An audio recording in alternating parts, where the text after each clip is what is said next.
एक गांव में एक आदमी और उसकी पत्नी रहती थी। उसकी पत्नी अचानक से बहुत बीमार पड़ गई। मरने से पहले उसने अपनी पत्नी से कहा, मैं तुमसे बहुत प्यार करती हूँ। तुम्हें छोड़कर मैं जाना नहीं चाहती। मैं नहीं चाहती कि मेरे मरने के बाद तुम मुझे भुला दो और किसी दूसरी औरत से शादी करो। वादा करो कि मेरे मरने के बाद तुम किसी और से प्रेम नहीं करोगे, वरना मेरी आत्मा तुम्हें चैन से जीने नहीं देगी। उसके जाने के कुछ महीने बाद उस आदमी ने किसी दूसरे औरत की तरफ देखा तक नहीं। एक दिन उसकी मुलाकात एक ऐसी लड़की से हुई जिसे वह चाहने लगा। बात बढ़ते बढ़ते शादी तक आ गई और उसकी शादी हो गई। शादी के कुछ महीने बाद आदमी को लगा कि कोई उससे कुछ कह रहा है। मुड़कर देखा तो उसकी पहली पत्नी की आत्मा थी। आत्मा बोली, तुमने अपना वादा तोड़ा है। अब मैं हर रोज तुम्हें परेशान करने आऊंगी। मैं तुम्हें चैन से जीने नहीं दूंगी।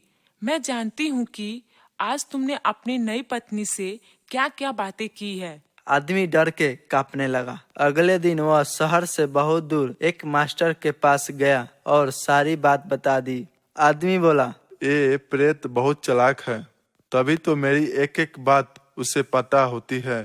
मास्टर बोले, कोई बात नहीं, मेरे पास इसका भी इलाज है।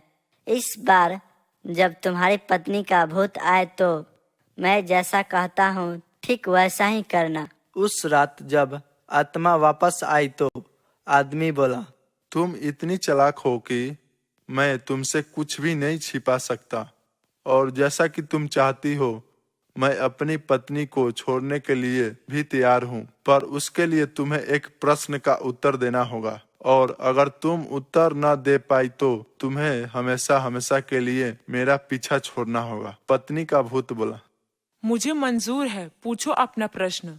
आदमी ने फौरन जमीन पर पड़े बहुत सारे छोटे छोटे कंकड़ अपनी मुट्ठी में भर लिया और बोला, बताओ मेरी मुट्ठी में कितने कंकर है।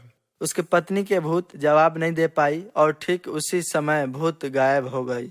कुछ हफ्ते बाद वो एक बार फिर से मास्टर के पास गया और आदमी बोला, उस भूत से मेरा पीछा छुड़ाने के लिए मैं जीवन भर आपका आभारी रहूंगा, पर मैं यह नहीं समझ पाया कि आखिर में उस प्रश्न में ऐसा क्या था कि एक झटके में ही भूत गायब हो गया।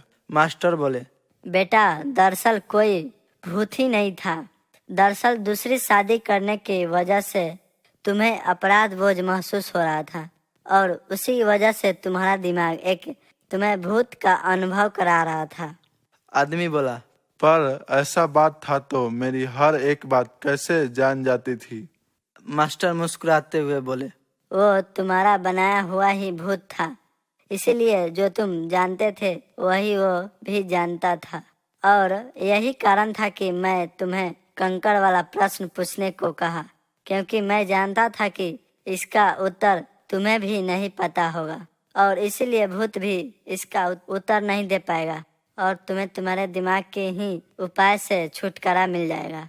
आदमी पूरी बात समझ चुका था और उसने एक बार फिर मास्टर को धन्यवाद किया और अपने घर लौट। एक गांव में एक बूढ़ी दादी रहती थी। उनकी 2 पोतियां थीं।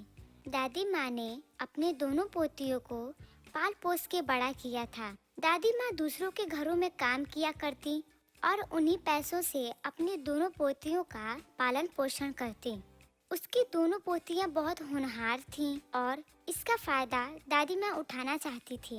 एक दिन सुबह दादी माँ अपने दोनों पोतियों से कहती हैं कि अरे मेरी प्यारी पोतियों, उठ जाओ, सुबह हो गई है। एक पोती बोलती है कि दादी सोने दीजिए ना। दादी बोलती हैं, बेटा उठ जाओ, आज आप लोग को काम ढूंढने जाना था ना।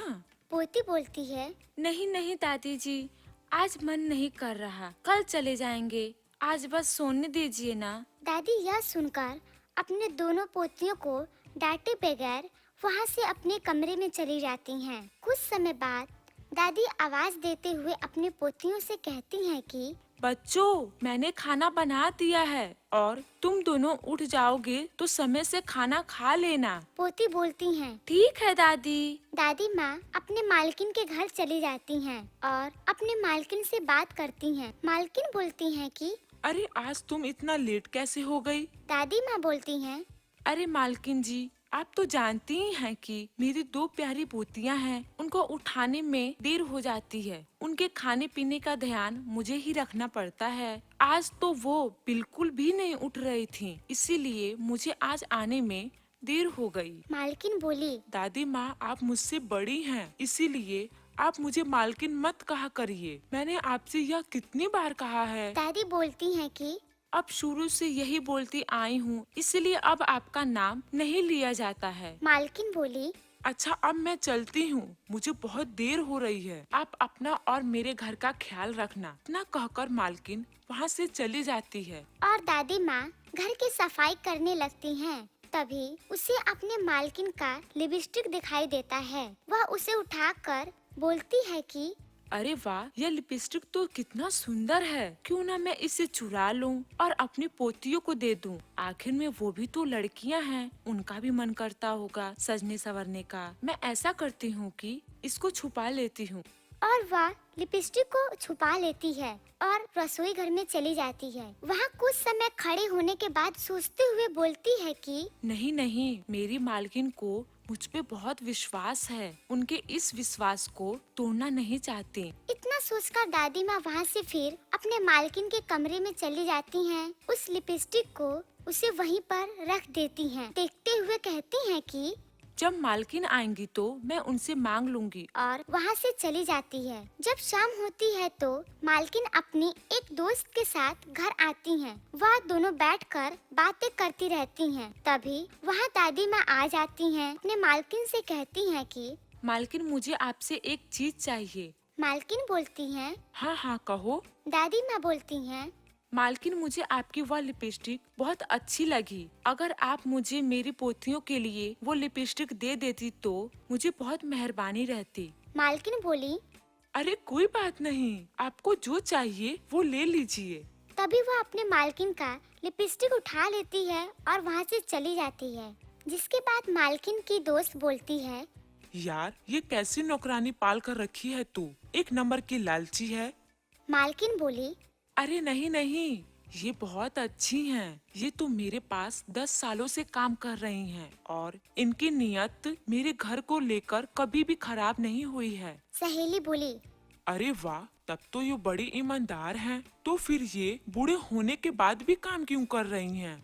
मालकिन बोली। क्या बताऊं यार, इनके बेटे और बहू को गुजरे काफी समय हो गए हैं और तभी से ये अपने 2 पोतियों का पालन पोषण कर रही हैं। इनकी पोतियां कितनी बड़ी हैं? दोनों बड़ी हैं। क्यों ना इनकी पोतियों को हम अपने ऑफिस में काम दिलवा दें? Well idea. इस तरह दोनों बात करके सो जाती हैं। तो दूसरी तरफ दादी जब अपने घर पहुंचती हैं, तो वह अपने पोतियों से कहती हैं कि बेटा, ये देखो मैंने तुम्हारे लिए क्या ले आया। दोनों देखकर सो जाती हैं। कुछ दिनों के बाद दादी बहुत बीमार पड़ जाती हैं और बोलती हैं कि बच्चों, अब मैं बीमार हो गई हूँ। तुम दोनों बाहर क्यों नहीं जाती काम करने के लिए? अगर तुम लोग बाहर जाती तो मेरा थोड़ा मदद हो जाता।